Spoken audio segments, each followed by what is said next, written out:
চোখের সামনে বাবা কিছু কও, বাবা কিছু কও। কয় মা বিশ্বাস করো না মা, বিশ্বাস করো না।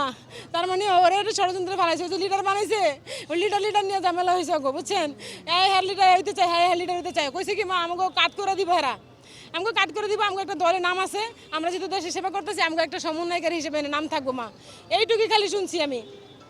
সকালবেলা ওনারা করতেছে আমার ছেলেরা কি দর্শন করছে, এটা ছিল থানার লোকেরা। ওখানে থানায় এই ড্রেস পরা এই আনসার বাহিনীর মতো দেখলাম, আর কিছু ছেলেরা ছিল, আমি দেখলে চিনবো, কিন্তু এখন দেখতেছি না। আমি তো দিকে আইসেই পড়ছি। আরেকটা স্কাউটের ছেলে এখানে ঢুকা পাকি, এই আপনি ছিলেন, আপনি মেয়ের মা, আপনি মেয়ের পাও ধরে মাপ চাইছেন। আল্লাহর কসম ভাই, কি বলে ধরলে বিশ্বাস করবেন, আমি তো ছেলের অবস্থা দেখে তাড়াতাড়ি নিয়ে এলাম। আমি মেয়েও দেখলাম না, ওনারা বানোয়ার কথা বলছেন, বলতে আপনার নাম্বারটা দেন, আমার একটু ভিডিও দেখেন, কেন আপনার দেখান যাবো না।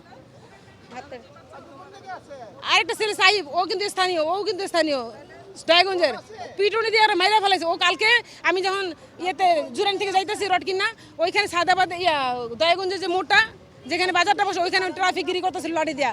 তা আমি এবার এক্সিডেন্ট গেলাম, আমি তো সাইফরে দেখলাম দয়াগঞ্জে ডিউটি পড়ছে ওর। কহ আমি কিচ্ছু জানি না ভাই, এটা ওদের কথা, ওদের মুখের কথা, আমি তাও জানি না। না আমি তো খবর পাইছি আমার ছেলের অবস্থা দেখে, আমি ছেলে জানান বাঁচাবো আগে, পরে সব ঘটনা শুনতে পারবো। আমার ছেলে বলুক মানুষে বলুক, আমি তো বুঝবো সত্য মিথ্যা, আমি তো বিবেকবান একটা মা।